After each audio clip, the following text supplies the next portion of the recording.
siya yung may upper hand kay May- Coach Pacbet dito. May credibility. Oo, na parang may global na-build ban din. yan. May na-build na si Coach Pau. Dahil hindi naman siya first timer sa global ban. Oo. So, somewhat of an advantage nga yung ganun nangyari. Pero para naman sa lazy esports, sometimes when you're watching, you learn also. Tama At sa naman. panonood, and gradually, na-develop din yung experience. Hindi na ako nakakapagtaka ngayon na ang bilis nakaka-catch up dito sa global ban system natin ni Coach Pacbet din. Para sa lazy, tignan mo na, umabot ng grand finals eh. Tama. At nagwala silang lahat kahapon kung nakita niyo yung winning moment ng lazy esports. Currently on a win streak ang Lazy Esports with 10-match win streak, including yung panalo nila kahapon and yung sunod-sunod na panalo nung regular season. But look at the bans right now for Lazy Esports. Nag-change. Na parang sila naman yung magtatanggal ng Phobios knowing na hindi nila gustong ibigay ito kay Ferds, kay The Wild One, and even siguro yung mga Gatot Katsa ay hindi natin makita maban din dahil hero din naman yan ni Der and even ni Kekedot, pero Joshin ang tatanggalin. Big respect to Chovskirt. But for Lazy Esports, may chip na Acknowledge. pwedeng pwedeng ipapalabas kaya o Si Sir Chip. i-open kaya nila itong chip na to. Parang ang hilig sa ganong risk ng lazy esports sa totoo lang. Yung bigla na lang merong chip na hindi nila papansinin nung una pero ngayon papansinin muna natin. Oo. Yung mga posible pa ring mapick kung sakali maban yung chip. Di ako maasa masyado. I don't want to get my hopes up. Wow. Pero sa kabilang banda naman, ano ba yung mga open pa? Mga link para sa RRQ kay Kelvin. Pwedeng hire Pero naman sa pwede Lazy. kasi nilang ihuli yun dahil hindi naman na pipiliin yan. Hindi naman nila mapaprayo dahil nga sa global ban. Tapos pwede nga rin tanggalin niya ng Lazy Esports just to be sure eh. Although for this first phase, pwedeng pang third pick pa ay tinanggal yung Haya. Anong third phase? Ito yung naging mindset ni Coach Pau. Pipilitin natin sila na mamili sa chip tsaka sa link. Oo. Kasi kung bibigyan nila yung link, kukunin natin, syempre. Pero wala silang Hayabusa. But will they take that route para sa lazy esports? Yung chip na open. Oo, pipiliin Will ba they nila yun? take the risk of giving that to Xnova? Xnova, one of the most versatile tank roam heroes or player here na iba't ibang heroes na nagagamit niya all throughout regular season.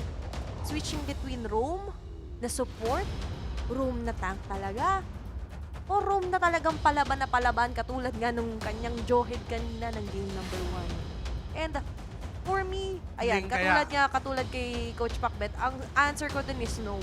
Okay. The answer is no. Chip will be banned for game number 2. Link kaya for RQ Kaito.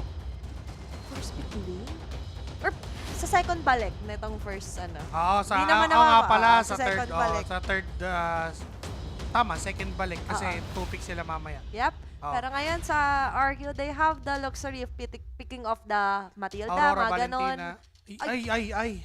D, none of the above. Harry, Kinuha na agad yung Harit ni Wes. Ay, ni Wes tuloy. Ni CY. Sorry, ni CY pala. magkakaibigan kasi sila. Oo Pag Harit kasi, Wes ang nasa isip ko eh. Oo. Si Westside Killa. Shoutout by the way na naging best gold leaner natin Oo. for the regular season. Part ng all-star team natin. And speaking of the all-star team, ang ilang mga parte ay nandito sa Lazy Esports naman. Pwede kayang sila na ang kumuha ng Nathan at this moment? Maagang Nathan? Or Lunox? Feeling ko Lunox. Parang yun yung nagsiset apart sa mga sa mga gold laners natin. Pag Gatot Katsa muna ni Kekedat. So Gatot Keke, pwede rin siyang Der hero kung Oo. tutusin. Tas Pero may parang mas ramdam natin kay Der ngayon. Pero depende pa rin po. may naman. edit pa pala. Ayan na yung Lunox. Lunox. Exactly. Yan yung that sets apart. Kasi kapag inisip mong, pag sinabi mong Nathan, CY. Pag sinabi mong Harith, Wes. Pero pag sinabi mong Lunox, si Shizu. Oo. Yun yung yun yung identity nilang tatlo na parang noon pa man din, gumagamit na ng ganitong mga klaseng gold laners. Actually, kahit Beatrix Kasi ngayon si Shizu na Beatrix, lang ang Shizu. sobrang iilan na lang nagpapakita muli sa atin.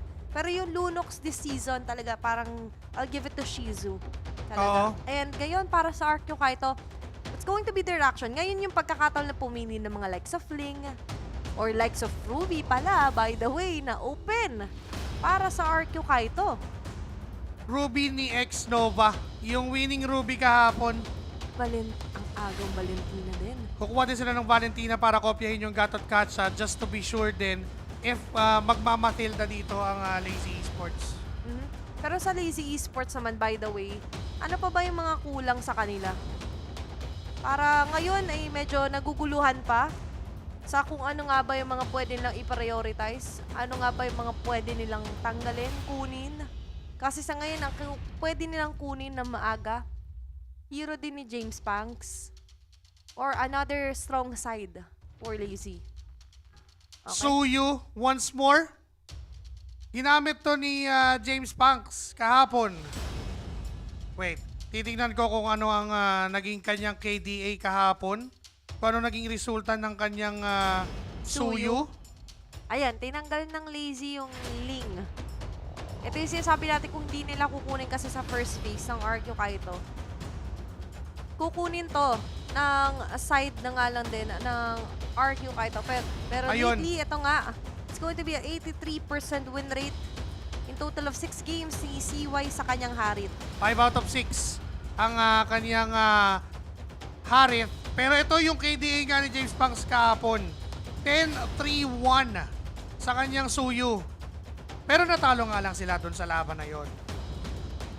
Now na wala pang possible XP lane at possible na mid lane itong Lazy Esports. Nagtatanggal na ang RQ Kaito ng on the likes of an Aurora. Possible pa ngayon Vexanang matanggal. Yung Jazz maaari din, di ba? Nolan nga lang ang tatanggalin ng Lazy Esports, pati yung Ling na pinag-uusapan natin kanina. Oo, ngayon nilimitahan nila yung galaw para kay Kelvin. RQ Kaito on the other hand, attacking somewhat dito si Chobskirt. Pero for me, attacking mo si Chobskirt, ay, wala pala yung Jushin. Okay, tinanggal yung Jushin. Pwede rin naman Lex of the Zaz. Gumana yon yesterday. Para sa Team Liquid, pero para sa Lazy, para kay Chobskirt, kailangan niya ng somewhat artillery. Kailangan nila ng damage kung damage. Kaso nga lang, ang Fred dahil nga sa maagang Valentina here para sa RQ Kaito, pwedeng gamitin against them. Pero high loss ban by RRQ Kaito laban sa Lazy Esports. Medyo iniisip ko kung ano yung tumatakbo ngayon sa isip ni Coach Pao kung bakit Hylos yung tatanggalin niya. Para kasing ang hirap sabayan, knowing na naka-Harith gold lane sila, no? Ang hirap sabayan if ever Gatot Kacha at saka Hylos yung frontline ng Lazy Esports. Kasi hindi ganun kataas yung shredding capability ng Harith. Plus, ang hirap gumalaw when you are RRQ Kaito. Knowing na naka-Ruby itong si X-Nova, parang pag naipit, once na maipit kahit sino from RRQ Kaito sa combo ng Hylos Gatot, hindi na sila mabubuhay or hindi na sila makakatakas pa. Pero ngayon, yung mga pagtakas, ay syempre hindi pwede maging distractions. Especially nga ngayon na nandito tayo sa ating Grand Finals. And most likely ay marami-rami tayong kailangan pag-focusan dito. Most especially na nakataya kasi dito yung kanilang pangarap. Marami-raming nakasalalay. And take note, kahit kanina nung nanalo na yung RQ Kaito, mapapansin mo, hindi sila na-distract sa fact na nanalo sila. Sobrang kalmado kahit si Kelvin, di ba? Nasa mukha nila na parang wag munang mag-celebrate. Lalong-lalo din na mas kailangan mong isipin dito na hindi ka pwedeng matilt. Hindi pwede. Hindi ka pwedeng mawalan ng sabihin na nating composure. Saka yung trail of thoughts din kasi dito, sobrang importante para sa coaches natin. Kasi ito yung parang masasabi natin nung nagkaroon tayo on-site, ino-observe ko yung mga mindset ng mga coaches natin, pero wow talaga. Kasi ngayon ang RQ Kaito magpapalabas ng Lancelot here para kay Kelvin. Another Lancelot. We saw this one kahapon sa laban nila sa Martial Mayhem. Merong mga moments na nag-overcommit si Kelvin. May mga moments na hindi niya naaabot yung dapat niyang abutin. But this time, RRQ is willing to gamble once more sa Lancelot ni Kelvin. Top it all off with an Arlot na hawak ni Ferds. Crowd control-wise, very ready ang RQ Kaito. But look at Lazy Esports. Yung Barats na gamit ni Der. This is a straight off answer na bago ka mag-collect Ferds, nandito yung Barats with the Titonas Welcome and nandun yung layer nila with the Vexana and the Gatot Katsa. Parehas na malalim ang hugot ng dalawang coaches, ng dalawang draft ng coaches natin, and let's see kung paano nila papaganahin to. Grabe yung transition natin, no? From game 1 and the mind games here para sa game number 2. Draft pa lang to, guys, ha? Pero sobrang ang daming laman. Ang daming palaman na pwede mong himayin bawat slice, bawat layer, merong kwento. Katulad nga ng pag-pick off ngayon ng somewhat namang heroes na bagong balik pa lang muli. At ngayong Grand Finals natin sila mapapanood. Now that we are on the game number 2, nakaisa ang RRQ Kaito kontra sa Lazy Esports. Makakadalawa ba o makakabawi na ngayon ng Lazy Esports? Because this is James Fangs once more with the Suyu na from history, ito yung game na natalo sila sa Team Liquid kahapon.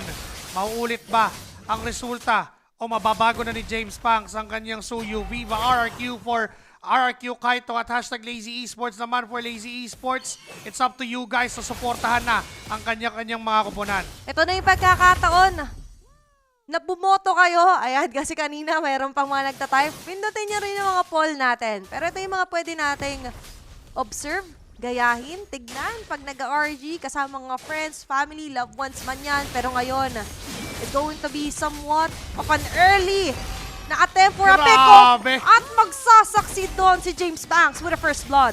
Napakaagang punish sa Lancelot ni Kelvin. Nung nakita ni Kekedat na, okay, James Fangs nandito, inabot nila agad at ang sakit ng damage na binigay. But this time, middle lane, may poke battle pa din na nangyayari.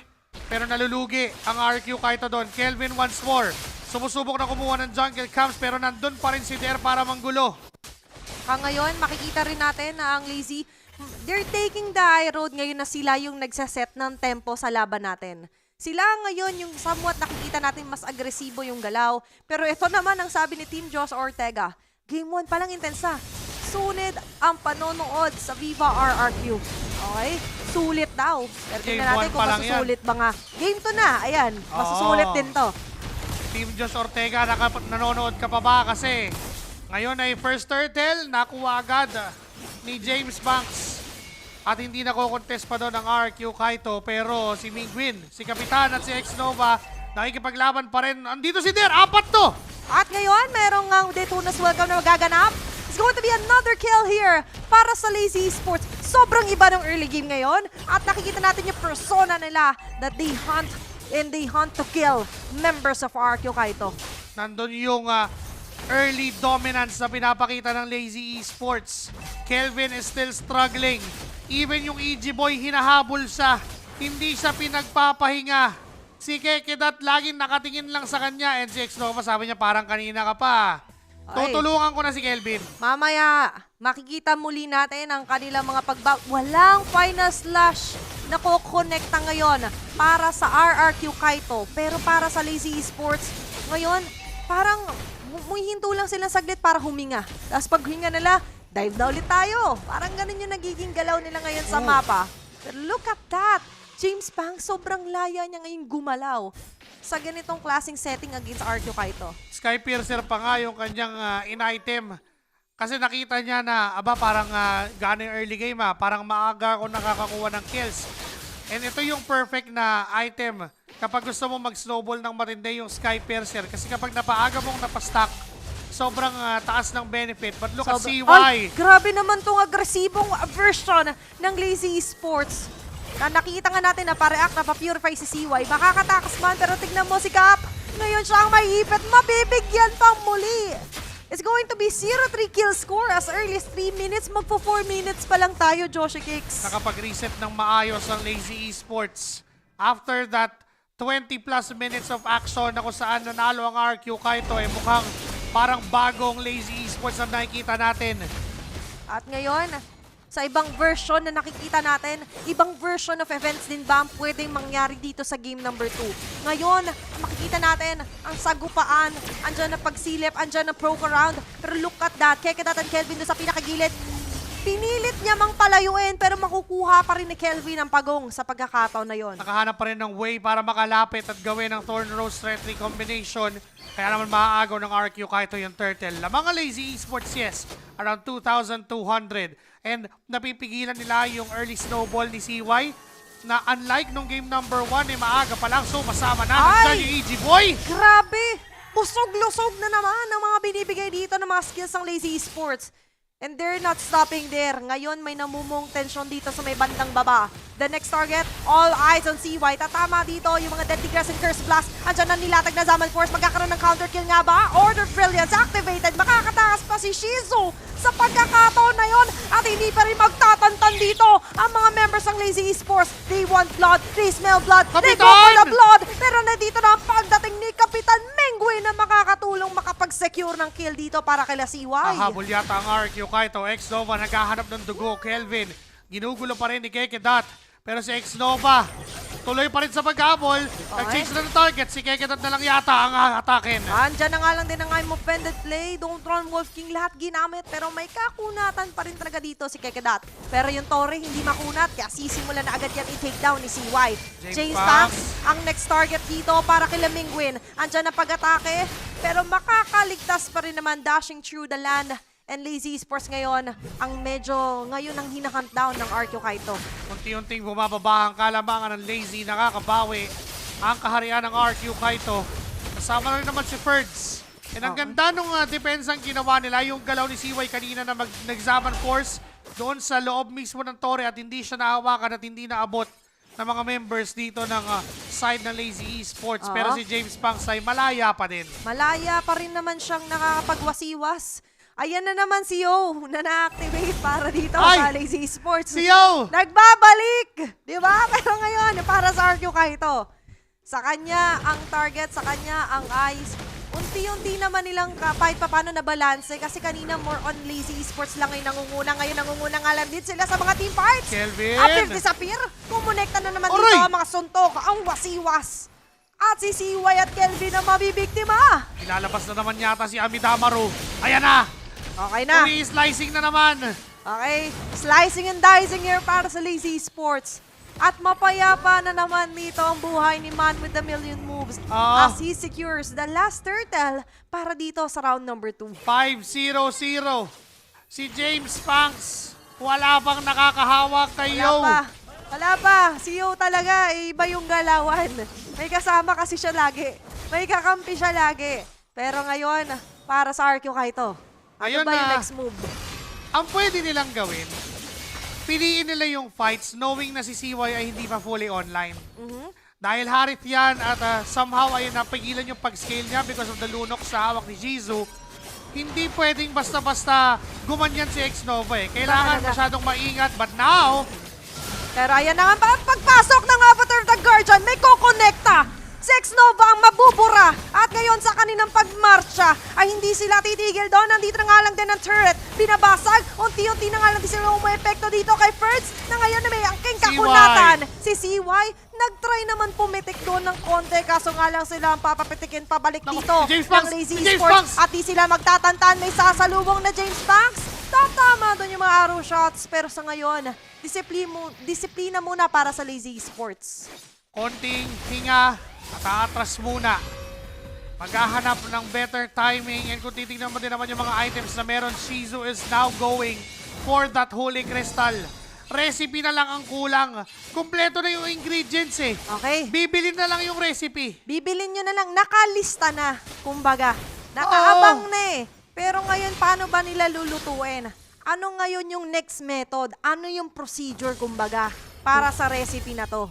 Kailangan nilang bigyan ng onting angas pa itong si Kekedat sa kanyang gatot kansa. Pero Okay. mukhang sila yung sinusubukang angasan. Nandiyan yung Ditonas, welcome, At ano Flicker! naman, kumain na naman ang isa. Nandun na nga lang din na paguntaw pero sumasabay yung ibang mga miyembro dito ng Lazy Esports. Wala na agad si Xnova, si Ferds, pati sila Chomskers. Nagkakaroon na Kelvin! nga lang din ng bigayan kasi si Kelvin sa pinakalikod. Ayaw patakasin dito nila Der. Lahat na ng dashes, lahat na ng pwede niyang gawin, ginagawa niya para makatakas. Pero di sa may bandang gitna, CY! hindi na yata makakaligtas pa si CY. Pati na rin ang pagbagsak dito ni Der. Palitan ng kills. Pero dito yung palitan ni Kelvin at Kekedat. Dalehong may K. Pero sino ang mas may K ngayon? May kayang tumakas. Kasi sa pagkakataon na to, 2v1, makakapag-dash through pa rin at makakatakas si Kelvin sa sitwasyon na yun. Tumatahi-tahi pabalik. Akala ko lilipat na si Kelvin ng kabilang base eh. Akala ko doon siya uuwi. Nalito ng konti. Oo. Pero importante, sa kanila pa rin uuwi. Sabi ni Edison Nopia sa Lazy Esports for revenge. At mukhang yun nga ang plano ng Lazy Esports. Lord! Ay makukuha ni James Pax. Kaso nga lang, merong sakripisyo doon na gagawin na nga lang din sila Ferds at Kekedat. Pero pumapabor pa rin ang lahat ng ito para sa Lazy Esports. 2 pagong, 1 Lord sa listahan dito ni James Panks. Things are quite looking up here para sa Lazy Esports. Xnova sumusubok pa rin umanap ng setup. Ditonas welcome. Umikot-ikot lang si Der. Okay, ikot-ikot lang. Okay, freestyle. Oo, ang buhay parang gulo. Minsan nasa Oo. taas, minsan nasa baba. Pero si Der ay paikot-ikot lang muna ang kanyang taktika. Umikot-ikot lang. Pinakita niya na kaya ding sumayaw ng isang barat. Ganito pala to gamitin. Oo. Ganon pala yun. Pero yung dalawang jungler natin, grabe to, James Thompson, Kelvin. Ay! Kaso may conceal dun sa Ay! likod. May mahahatak nga ba? Nagmamadali! Andito na nga lang din na Ang paghatak. sakit! At mapapatay ba nila dito si James Pax? At yun na nga ang Cecilio with a shutdown kill going to Kelvin. Napakasakit, Kuya Kelvin! Hindi Kuya Eddie. Kuya Kelvin na ngayon.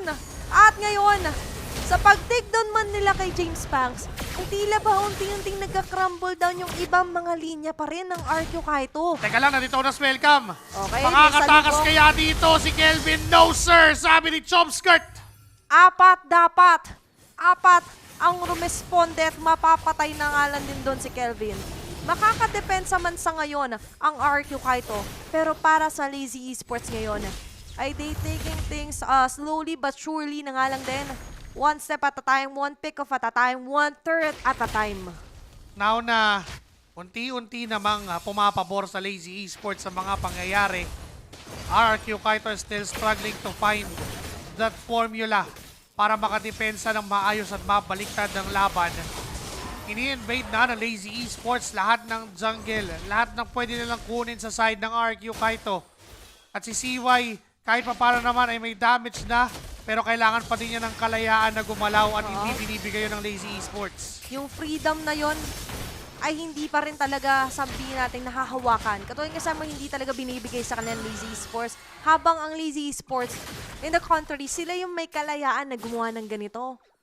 Mag-compromise ng jungle vision dito nila Xnova. And so far, lamang din naman sila in terms of numbers, net worth, lahat ng to pumapabor sa Lazy Esports. Ito yung version na hinahanap natin ng Game 1. Ngayong Game 2 na ilabas nila ngayon. Yung gantong klase ng tapang at angas. My Lord in 24 seconds.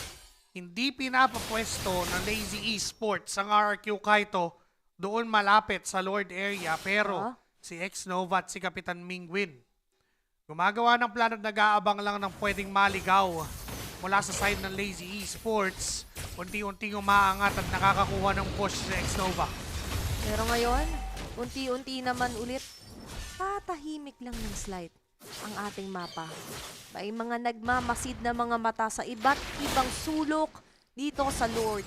Magsisimula na naman ang panibagong Lord Dance. Pasubok muli, hinahawakan ni Derang Lord. Okay, Si Xnova nakasilip lang. nandito ang konting mga pagsilip nila Xnova. Habang sila CY, sabi nila, parang may naririnig ako dito. Parang may naririnig akong konti na gumagalaw-galaw. Parang nandito sila Kekedat. At tama naman yung hinala nila.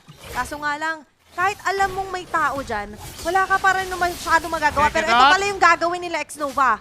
Kaso nga lang, maagang nag-push through yung I'm offended. Walang hatak ngayon ang RQ Kaito. Kanya-kanyang sayaw, kanya-kanyang tsa-tsa.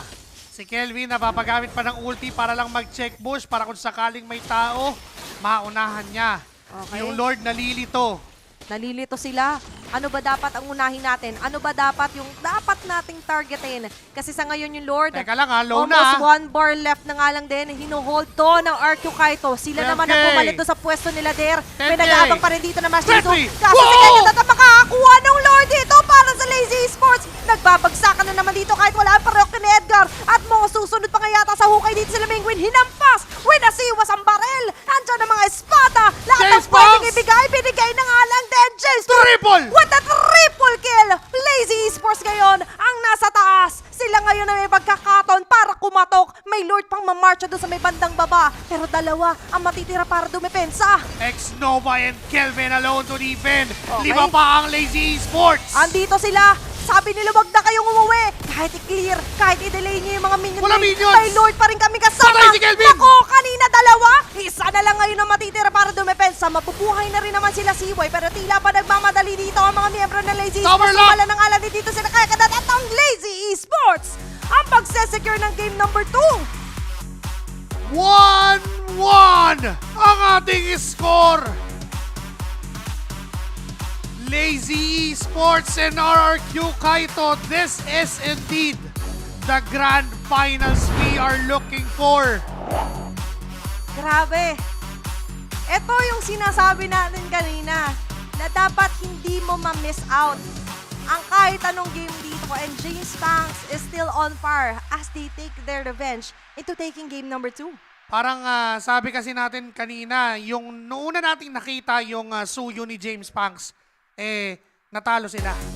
That's against Team Liquid PH Academy. But now, kung ginamit nila ulit itong suyo, nanalo na ang kaniyang suyo at hindi lang basta panalo, hindi lang basta win. Talagang dominating performance ang pinakita niya. Sobrang dami talagang mga, sabi natin pang-highlight nung laban na yon, nung larong yon. And with that, Lazy Esports, pinatunayan lang nila that we're here, susulitin namin yung tsansa. At sa tsansang ito, itinataganan nila hindi lang sa bato, kundi sa mga manonood na kami ang team na kailangan nyo rin bantayin. Kailangan yung bantayan kung aabot ba kami sa finals at umabot naman kami. At ngayon pinapatunayan lang nila na ito yung ambag namin para sa best of 7 na labanan. Sino nga ba ang ating MVP? Alamin na natin yan sabay-sabay dahil sa game number 2 na to, pinakita mismo ni James Panks, the man with a million moves, kung paano ibawi ang kanyang Suyu. 12-1-1 KDA, 77% kill participation. Ito yung Suyu na hindi mo gustong makasalubong sa jungle. Hindi mo gustong makasalubong sa Land of Dawn. At sa kanyang performance, dadali niya ang Lazy Esports on a 1-1 kontra sa RRQ Kaito. Yeah. At ngayon, papanoorin din natin ng sabay-sabay ang naging highlights doon sa game number 2 na kung saan hindi natin masasabi talaga na sobrang 50-50. The closest is up to parang 60-40 nangyari yun. Pero karamihan ay lumalamang talaga at lamang na lamang, rather, ang Lazy Esports. All throughout the round, mas naramdaman natin yung talaga namang controlled na aggression nila. Nandun yung gigil, may slight na pagpipigil, pero walang pumigil dito kay Man with a Million Moves. Oo. Securing kill after kill and a kill. Well, nakuha siya ng RQ Kaito for a moment doon sa bottom lane dahil sa ginawa ni X-Nova na ikot and even itong si Kelvin. Pero after noon, ito yung nangyari. Nahuli si Kelvin, nag-stay siya ng tulong sa labas, and after this Lord, sabihin natin steal mula kay Kekedat dahil hindi naman siya yung normal na dapat makakuha. Hindi talaga siya yung in-expect din ng karamihan na makakuha. Oo. Diba? And usually, makikita natin yung agawan dito ni Kelvin, ni James Panks, pero sumali na rin siya sa larong yun eh. At ngayon, maaagaw nga ng Lazy Esports ang game number 2. And nakita rin natin yung isa Bang! sa napaka-powerful shot na nagselyo ng laban na to into their favor. 3DS, an exciting match na nakita natin pero marami pang masasabi ang ating analyst na si QWERTY. Kaya naman QWERTY, break it down for us.